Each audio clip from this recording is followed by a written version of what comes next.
S big boss ಮನೆಯಲ್ಲಿ ಒಂದಷ್ಟು love ಸ್ಟೋರಿಗಳು ನಡೆಯುತ್ತೆ. ನಿಮ್ಮ ಫೇವರೇಟ್ ಲವ್ ಸ್ಟೋರಿ ಏನಾದರೂ ಇದೆನಾ ಅದರಲ್ಲಿ? ಹಾ ನಂದು ಧನುಷ್ದು. ಹಂಗ ಯಾಕೆ ಅದು ಪ್ರೀತಿ ಅಲ್ವಾ? ಯಾ ಇಟ್ ಇಸ್ ಪ್ರೀತಿ. ಯಾ ನಂದು ಧನುಷ್ ಪ್ರೀತಿ ತುಂಬಾ ನಿಮ್ದು ಇಷ್ಟ ಧನುಷ್ದು ಆಯ್ತು. ಪ್ರೀತಿ ತುಂಬಾ ಇಷ್ಟ ಆಗುತ್ತೆ ನಿಮಗೆ. ಓಕೆ, ಅದು ಬಿಟ್ಟು ಹುಡುಗ ಹುಡುಗಿ ಲವ್ ಸ್ಟೋರಿ? ಹುಡುಗಿ ಲವ್ ಸ್ಟೋರಿ ಅಲ್ಲಿ ಲವ್ವೇ ಇಲ್ಲ ಅನ್ಸತ್ ಮ್ಯಾಮ್. ಅಲ್ಲೂ it was all just friendship ಅಷ್ಟೇ. ಅಲ್ವಾ? ಲವ್ ಇಲ್ಲ ಅಂತೀರಾ? ಗಿಲ್ಲಿಯವ್ರಿಗೂ ಹಂಗಂದ್ರೆ ಕಾವ್ಯ ಮೇಲೆ ಲವ್ ಇಲ್ವಾ? ಇದೆಯೋ ಇಲ್ವೋ ನನ್ಗೆ ನಾನೇ ಹೇಳಕ್ ಅಲ್ಲ, ನೀವು ಒಂಚೂರು ನಾನು ಹತ್ರದಿಂದ ನೋಡಿರೋ ನಾವು ಟಿವಿ ಪ್ರಕಾರ ಅದು ನೋಡ್ತಿರ್ತೀವಿ, ಅದು ಫ್ರೆಂಡ್ಶಿಪ್ ಹತ್ರದಿಂದ ಅನ್ಸುತ್ತೆ ನೋಡಿರ್ತೀರಾ ma'am ಅಂತ ನನಗೆ. ನಾವು. ಪ್ರೀತಿ ಅಂತ ಅನ್ಸಿಲ್ಲ. ಪ್ರೀತಿ ಇರಬಹುದೇನೋ, ಪ್ರೀತಿ ಇರ್ಬೋದು. ಬಟ್ ತುಂಬಾ ಆಕ್ವರ್ಡ್ ಆಗಿ ಏನಿರಲ್ಲ ಆ ಪ್ರೀತಿ. It was nice. ಮದ್ವೆ ಆದ್ರೆ ಚೆನ್ನಾಗಿರುತ್ತಾ ನಾನು ಅವ್ರಿಗೆ? ಹೆಂಗ್ ಹೇಳಿ ಮ್ಯಾಮ್? ಅಲ್ಲ, ತುಂಬಾ ಜನ ಫ್ಯಾನ್ಸ್ ಒಂದಷ್ಟು ಇದನ್ನ ಮಾಡ್ತಾ ಇದ್ರು, ಕಮೆಂಟ್ಸ್ ಗಳು ಹಾಕ್ತಿದ್ರು, ಇದು ಮೀಮ್ಸ್ ಗಳು ಆಗುತ್ತಾ ಮಾಡ್ತಾ ಇದ್ರು. ಯೋಚನೆ ಮಾಡಿ.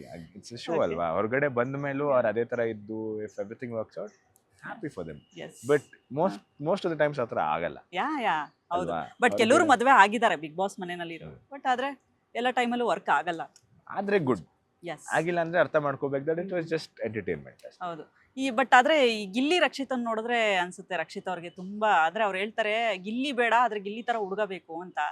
ರಕ್ಷಿತ್ ಅವ್ರಿಗೆ ಏನಾದ್ರು ಸ್ಲೈಟ್ ಆಗಿ ಲವ್ ಇದೆನಾ ಗಿಲ್ಲಿ ಅವ್ರ ಮೇಲೆ ಅಂತ? ಏನಾದ್ರು ಅವ್ರಿಗೆ ಲವ್ ನಡೀತಿದೆನಾ ರಕ್ಷಿತ್ ಅವ್ರಿಗೆ? ಅದಕ್ಕೆ ನಾನು ತುಂಬಾ ರಾಂಗ್ ಪರ್ಸನ್ ಇದ್ರ ಮೇಲೆ ಕಮೆಂಟ್ ಮಾಡಕ್ಕೆ. ನಾನು ನೋಡಿರೋ ಪ್ರಕಾರ ಅವಳಿಗೆ ಸ್ವಲ್ಪ ಗಿಲ್ಲಿಗೆ ಫೇವರ್ ಮಾಡ್ತಿದ್ಲು ಅಂತ ನನ್ಗೆ ಅನಿಸ್ತಿತ್ತು ಸ್ಟಾರ್ಟಿಂಗ್ ಅಲ್ಲಿ. ಓಕೆ. ನಾನು ಇರ್ಬೇಕಾರೆ. ಯಾಕಂದ್ರೆ ನಾವೆಲ್ಲ ಒಂದ್ ಸೆಟ್ ಆಫ್ ರೂಲ್ಸ್ ಮಾಡಿರ್ತೀವಿ. ಅವಳು ಅದನ್ನ ಇವಾಗ ಸಿಂಪಲ್ ಎಕ್ಸಾಂಪಲ್, ಚಪಾತಿ ಇಷ್ಟು ಮಾಡ್ಬಿಟ್ಟು ಎತ್ತಿಡೋಣ, ಎಲ್ಲರೂ ಬಂದ್ಮೇಲೆ ತಿನ್ನೋಣ ಒಟ್ಟಿಗೆ, ನಮಗೂ ಅಷ್ಟು ಆಗ್ತಾ ಇದೆ. ಬಟ್ ಅವಳು ಕದ್ದು ಮುಚ್ಚಿ ಎತ್ಕೊಂಡು ಗಿಲ್ಲಿ ಕೊಟ್ಬಿಡೋದು ಅದೆಲ್ಲ ಮಾಡ್ತಿದ್ಲು.